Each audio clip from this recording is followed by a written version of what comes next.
Olha, para fazer esse vídeo eu precisei rever todos os filmes que o Homem-Aranha faz participação aqui no MCU e todos os filmes dele também, né? E quando eu digo todos, eu tô literalmente me referindo a todos os filmes que ele participa. Então me dê uma moralzinha aí, deixa um like que esse vídeo deu um trabalhão. Homem-Aranha é o carro-chefe da Marvel desde que fez sua estreia lá em 1962. Criado por Steve Ditko e Stan Lee, o Homem-Aranha surgiu na Era de Prata dos quadrinhos. A ideia da sua criação era justamente trazer um super-herói jovem, indo contra a maioria dos personagens que a gente tinha na época, né? O Superman, o Batman e etc. Coisa que na própria época também não era tão revolucionário. Vale lembrar que 22 anos antes a gente já tinha tido o Capitão Marvel, ou Shazam, né, hoje em dia, que era um personagem que era uma criança. E é verdade, não era tão revolucionário assim na parte do Homem-Aranha. O que de fato era revolucionário era a criação de um herói adolescente que compartilhava problemas mundanos que os próprios leitores enfrentavam na época. O sentimento de insegurança acerca da vida adulta, a falta de dinheiro, problemas para arrumar uma namorada e um emprego, e um herói, um super-herói que não ganhava sempre. Na real, o Homem-Aranha não ganhava quase nunca. A vida do Peter Parker é uma constante montanha-russa de altos e baixos, na maioria das vezes mais baixos do que altos. E na maioria das vezes também ele tá sempre no limite de deixar de ser um super-herói para pôr ordem na vida bagunçada dele. Afinal de contas, o moleque é um gênio. Conseguiu projetar sozinho o fluido de teia, que é uma puta invenção impressionante, mas não consegue monetizar com isso, com toda essa genialidade, porque não tem tempo para viver como o Peter Parker. Tá, mas por que eu tô falando isso? Se você for parar pra pensar, o Peter Parker do MCU não tem nenhum desses problemas que eu acabei de falar, que são justamente as coisas que tornam o Homem-Aranha tão Homem-Aranha. Dinheiro não é um problema. Tia May dá conta de tudo. Tia May que, inclusive, no primeiro filme que eu vou falar aqui, uma coisa que me incomoda é que todos os personagens masculinos precisam dar em cima dela, né? Então, assim, você tira aquela imagem da Tia May de ser uma senhorinha e traz a Marisa Tomei, eu acho que é esse o nome dela, pra ser a Tia May gostosona. Enfim, problemas pra desenvolver o traje? Não é muito um problema não, porque o Tony Stark dá um traje de milhões de dólares pra ele de mão beijada. Problemas com bullying? Bom, galera, olha o Flash Thompson desse moleque. Vamos lá, né? O maior problema dele é amoroso, no começo do primeiro filme, lógico, e só no comecinho mesmo, já que na viagem da escola que ele faz, ele já desenrola com a menina lá e consegue levar ela pro baile. O começo do primeiro filme do Homem-Aranha já me incomoda bastante. Só para contextualizar, o Homem-Aranha é apresentado no MCU lá em Guerra Civil, e é lá que ele ganha o traje que o Homem de Ferro faz pra ele, afinal de contas o Homem-Aranha iria lutar contra os Vingadores, então fazia sentido ele ganhar um traje high-tech. Na época, eu pensei que o traje seria algo que ficaria danificado na batalha e aí ele teria que produzir o próprio traje inspirado nesse traje que o Homem de Ferro fez. Mas não é isso que acontece. O começo do primeiro filme nos mostra que Tony Stark deixou o traje já com o moleque. Depois, a gente descobre que o traje tem um IA, vários tipos de teias e várias outras frescurinhas que removem vários elementos que transformam o Homem-Aranha em Homem-Aranha. Esse primeiro filme tem vários momentos onde as coisas poderiam ter sido feitas de um jeito correto. Momentos em que ele poderia ir perdendo esse cuidado do Homem de Ferro e aprender a se virar. No final do filme, a gente tem até aquela parte que o Tony Stark tira o traje das mãos do Peter Parker. Na batalha final, ele precisa usar o traje que ele mesmo fez. E isso poderia ficar assim para os próximos filmes, mas não. A Marvel tinha outros planos. O MCU é uma fábrica de marketing e, mais importante que marketing, o MCU é uma fábrica de bonequinho. Então, já entenderam por que todo filme ele ganha uma roupinha nova, né? Enfim, a próxima aparição do Homem-Aranha no MCU foi em Vingadores Guerra Infinita, onde ele recebe o traje do Aranha de Ferro. E é aqui que tem a única vez que eu acredito que ele realmente deveria ter recebido esse upgrade. Mas não para ser algo permanente. Enfim, como vocês já devem se lembrar, o Homem-Aranha recebe esse upgrade porque ele estava indo para o espaço e logicamente não fazia sentido ele usar um traje comum. Sendo que, caso vocês não se lembrem também, o traje dele não é um traje comum.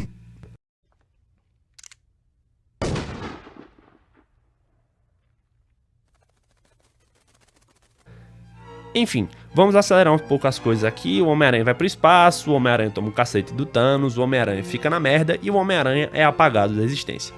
Ele vai voltar só em Vingadores Ultimato, na batalha final, e desempenha um papel até que importante ali, né? Tendo que carregar a manopla pra chegar em algum lugar, pra galera conseguir trazer o pessoal de volta. Aliás, pra galera conseguir matar o Thanos. Mas assim, o Homem-Aranha nesses grandes eventos da Marvel, nos quadrinhos, geralmente ele não desempenha um papel crucial. Como o Homem-Aranha é um herói urbano, a lá o Demolidor, o Justiceiro, esse pessoal, quem geralmente toma as rédeas nesses grandes eventos são os heróis mais capacitados, como é o caso do Quarteto Fantástico, o Homem de Ferro, Thor, Capitão América, X-Men e etc. Mas beleza. Thanos morre, Homem de Ferro morre, e eles tinham mais uma chance de remover todo esse peso, toda essa frescura de armadura e de indústrias Stark e finalmente trazer o Homem-Aranha normal que estávamos acostumados em todas as mídias. E o que a Marvel fez? O que foi que a Marvel fez? A Marvel teve a brilhante ideia de trazer um filme do Homem-Aranha onde ele precisa ser o Homem de Ferro. Galera, o Homem-Aranha longe de casa é um desastre. Recapitulando, nesse filme o plot é simples. Maria Hill e Nick Fury estão investigando um novo vilão. Basicamente esses vilões são grandes elementais que estão causando destruição pelo mundo. Um novo herói surge para defender o mundo dessas criaturas. E enfim, foda-se, esse herói é um mistério e ele diz que as criaturas vieram de outra dimensão. Ele também veio e ele vai ajudar a SHIELD para deter essas criaturas. Como ninguém da SHIELD é inteligente o suficiente, eles não investigam nada a fundo e acreditam na história do mistério. Peter Parker vai viajar com a sua namorada Michelle Jones e toda a sua turma ali, né, pra Europa, porque sim. E já como esse cara não é o Homem-Aranha, né, ele não tem por que ter uma Mary Jane. Então aqui temos a Michelle Jones, que é um esquisitona e sinceramente eu não compro essa ideia nunca. Eu acho esse personagem horrível. Mas enfim, Peter Parker continua com o traje do Aranha de Ferro, Rap está saindo com a Tia May e o Homem-Aranha está sendo procurado pelo Nick Fury. E aí o Peter Parker tem todo esse lance de estar triste, porque a figura paterna dele, na pessoa do Tony Stark, se foi, e ele não vai ter nenhum bilionário para dar presentinho para ele, para preparar umas armaduras high-techs e limpar qualquer merda que ele venha fazer. Afinal de contas, ele não sabe que com grandes poderes vem grandes responsabilidades ou coisa do tipo, o que implica dizer que ele também não levou o traje dele, nem atendeu a nenhuma ligação do Nick Fury até viajar, e ele só vai levar esse traje na viagem porque a Tia May vai enfiar esse traje na mala dele sem que ele soubesse. Mas enfim, ele não atende o Nick Fury, ele não leva o traje, afinal de contas, tudo que esse moleque tem na vida dele é tudo dado de mão beijada e ele não faz a menor ideia do que significa ter responsabilidades. Na viagem, Peter Parker vai com toda a sua turma do colégio para Veneza, e lá em Veneza, ele ajuda o Mistério a lutar contra o monstro de água. E aí o Nick Fury vai de encontro ao Peter Parker e dá um traje furtivo pra ele, para que as pessoas... E lá, né, enfim, as pessoas não podiam conhecer que era o Peter Parker. Aliás, o Homem-Aranha, né, não podiam saber que era o Homem-Aranha. E aí eles dão o traje pra ele furtivo e batizam esse traje de Macaco Noturno. Ai, meu Deus do céu. E mais uma vez ele precisa apenas usar os poderes do Homem-Aranha pra deter as ameaças, ou seja... Não pode saber que o Homem-Aranha tá lá, mas ele pode usar todos os poderes do Homem-Aranha e não tem o menor problema. Mas enfim, vocês já perceberam a quantidade de vezes que eu disse que em determinados momentos ele poderia ter ficado sem as armaduras do Homem de Ferro, sem as roupas do Homem de Ferro, sem inteligência artificial e etc, né? Enfim, a gente descobre que o Tony Stark deu pro Homem-Aranha um óculos Ray-Ban que pode controlar todo o império bilionário das invenções do Homem de Ferro. Afinal de contas, nada mais sábio que deixar todo esse poder nas mãos de um adolescente que faz merda todos os filmes que ele aparece. E é nessa hora que a gente tem essa cena ridícula. Meu Deus, essa cena aí, eu lembro de estar no cinema pensando, que merda é essa? A primeira coisa que o Peter Parker faz com os óculos é chamar um drone para matar todos os seus amigos. Porque, como eu disse, ele não tem a menor responsabilidade com nada. O próprio Nick Fury dá um esporro no moleque e ele fica tristinho, porque pra ele foi apenas um acidente. Enfim, vendo toda essa parada, ele resolve dar o óculos, que é capaz de fazer tudo pra um cara que ele conhece há 3 dias, e se livrar do fardo de ser aquele que vai assumir o legado do Homem de Ferro. Afinal de contas, como eu disse, ele não tem nenhuma responsabilidade. Então, ele dá o óculos para o Mistério, e mostra mais uma vez que ele é um completo animal.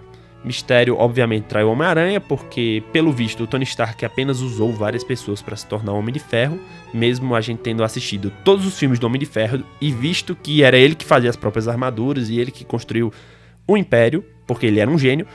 E aí o plano do Mistério é fazer ameaças fakes, usando a tecnologia do Tony Stark, junto com o óculos Ray-Ban dele, para se tornar o maior herói do mundo e ganhar muito dinheiro. Como ele pretende fazer isso a longo prazo?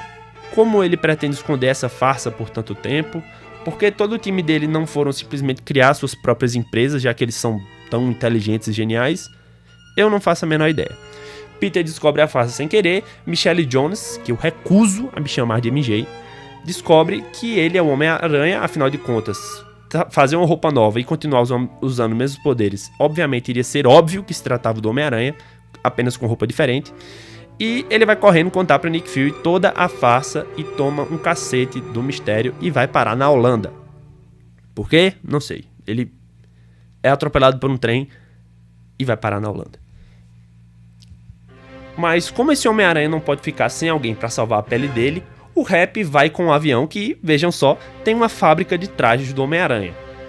O Homem-Aranha, lógico, ele sabe mexer em tudo, ele faz o seu novo traje, à la Homem de Ferro, em uma cena completamente bizarra, que nem faz muito sentido. Eu vi esses dias um cara no Twitter, uma thread analisando essa cena, e eu ri demais, porque realmente não faz o menor sentido essa cena.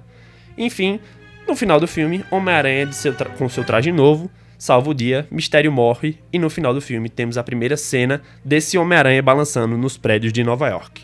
Chocante, né? Saber que a primeira cena do Homem-Aranha balançando nos prédios de Nova York só veio acontecer no final do segundo filme. E, inclusive, esse é o 5º filme que ele apareceu no MCU. Mas ok. Mistério da sua cartada final, em uma mensagem pós-mortem, revela que o Homem-Aranha é Peter Parker. E agora? Agora vamos para o filme que é até uma vergonha precisar ter acontecido. Homem-Aranha Sem Volta para Casa. Vamos ao contexto. Até aqui, o MCU tinha passado por vários filmes pós-Vingadores Ultimato. Foram eles: Homem-Aranha Longe de Casa, Viúva Negra, Shang-Chi e A Lenda dos 10 Anéis, Eternos e agora Homem-Aranha Sem Volta para Casa. Os fãs estavam ficando impacientes, querendo saber qual seria a próxima mega saga e com aquela vontade de viver a explosão de sentimentos que vivemos em Vingadores Ultimato e Guerra Infinita. Foi aí que a Sony e a Marvel tiveram a brilhante ideia de fazer esse colosso mercadológico que seria Homem-Aranha Sem Volta para Casa. Eles pensaram: olha, a gente tem vários filmes de super-herói, vários filmes do Homem-Aranha, filmes esses que a maioria do público gosta, como foi a trilogia do Tobey Maguire e os 2 filmes do Andrew Garfield. Que tal a gente juntar tudo isso em um filme só, aproveitando essa maluquice de multiverso que estava na moda na época? E obviamente o filme foi um sucesso de bilheteria. A ideia de Homem-Aranha Sem Volta para Casa é simples. Um Peter Parker que não tem nenhum senso de responsabilidade e tem sua identidade secreta revelada e agora precisa ser responsável por todos à sua volta. Como ele não pode ser responsável pelos seus próprios erros, ele obviamente vai recorrer pela 3ª vez seguida a um cara com mais recursos que ele, no caso, o Doutor Estranho. Então, ele pede pro Doutor Estranho para que ele volte no tempo e impeça o Mistério de revelar sua identidade secreta. É aí que o Doutor Estranho dá mais uma vez uma lição de moral nesse Peter Parker. Eu acho que essa aqui é a 5ª vez que ele toma uma lição de moral de alguém que não consegue aprender com nenhum erro que ele comete e diz que não é assim que as coisas funcionam. Em Vingadores Ultimato, pra quem se lembra, pra quem não se lembra, eles voltaram no tempo para conseguir ressuscitar as pessoas após o estalo do Thanos. E agora, o egoísta do Peter Parker quer que ele faça o mesmo só porque a vida dele anda muito agitada. E aí o Peter fala: ah, mas meus amigos também estão se lascando nessa brincadeira aí. Aí o Doutor Estranho fala: ah, então tá bom, então a gente pode fazer um feitiço para que todo mundo possa se esquecer que o Homem-Aranha é o Peter Parker. Então eles vão lá fazer esse feitiço. Mas é claro... ai meu Deus... É lógico que eles não vão conseguir fazer o feitiço porque o Peter Parker não para de adicionar novas cláusulas ao feitiço, o que acaba dando merda e trazendo todos os Homens-Aranha e todo mundo que conhece o Homem-Aranha dos outros universos para o MCU. Todos os Homens-Aranhas, mais ou menos também, né? Na real, eles só trazem os Homens-Aranha que tem um filme, porque seria muito caro trazer o resto do pessoal. Então, todo mundo que conhece o Homem-Aranha também é trazido para o MCU. Bom, todo mundo mais ou menos também, né? Na real, só trazem os vilões e as outras pessoas eram muito caras pra serem trazidas também. Então, a gente não tem Tia May, a gente não tem Mary Jane, a gente não tem, sei lá, Gwen Stacy, a gente não tem esse pessoal, não. Enfim, a história desse filme é bem longa e viajada, então, sinceramente, eu não vou dissecar ela igual eu fiz nesse último filme. Mas você já sabe como é que essa história funciona, então vamos passar por cima dela. Os vilões do Homem-Aranha de Andrew Garfield e Tobey Maguire vêm pro MCU, Peter precisa caçá-los e enviá-los de volta, Tia May é morta pelo Duende Verde e só agora ela fala pra ele que com grandes poderes vem grandes responsabilidades. O cara já viajou pro espaço, o cara já morreu, o cara já teve a identidade secreta dele revelada, o cara quase matou os amigos e só agora que ele aprende que com grandes poderes vem grandes responsabilidades. Meu Jesus Cristo. E aí, os outros dois Homem-Aranha aparecem e vão ajudar o Peter a superar o luto e derrotar os vilões. O que importa desse filme, na real, é que no final todo mundo se esquece de quem é Peter Parker. Ou seja, agora ele não tem ninguém pra ajudar ele, não tem dinheiro, não tem roupinha bonitinha de Homem-Aranha e não tem tecnologia. O Homem-Aranha só se torna o Homem-Aranha no MCU no final de seu terceiro filme. Toda aquela paranoia que o Peter Parker tem de ter sido responsável pela morte do tio e de entender que com aqueles poderes que ele possui é necessário fazer algo para compensar as coisas, salvar as pessoas não é uma vontade do Homem-Aranha, e sim uma obrigação. Pensar nos outros antes de pensar em si mesmo, mesmo que isso signifique se ferrar e perder boas oportunidades, é o que torna o Homem-Aranha um herói tão altruísta e único. Porque, diferente dos outros heróis, ele é um azarado que precisa se virar no que está no alcance dele para resolver as situações. E muitas das vezes ele precisa escolher entre duas coisas boas ou duas coisas ruins. Ele tem sempre que considerar suas ações para manter a sua responsabilidade. E quando você remove esses fatores tão essenciais do personagem, você deixa ele oco. O Homem-Aranha do MCU é um herói completamente diferente dos quadrinhos. Um moleque impulsivo, imbecil, desastrado e mimado. O arco de progressão do personagem é ínfimo. Ele não aprende com suas ações e só vai de fato perceber que precisa ter cuidado nesse lance do super-herói quando sua tia é morta, pois resolveram substituir o Tio Ben pelo Homem de Ferro nos filmes. E sim, o Tio Ben existiu no MCU, tem algumas referências a ele, porém nunca é falado de forma clara das coisas que o Peter Parker passou antes de se transformar no Homem-Aranha. Substituir um personagem tão fundamental quanto o Tio Ben pelo Homem de Ferro é mudar completamente o sentido do personagem existir. George R.R. Martin disse uma vez sobre como as adaptações que mudam pequenos elementos de algum personagem podem interferir em acontecimentos grandiosos no futuro. Abre aspas.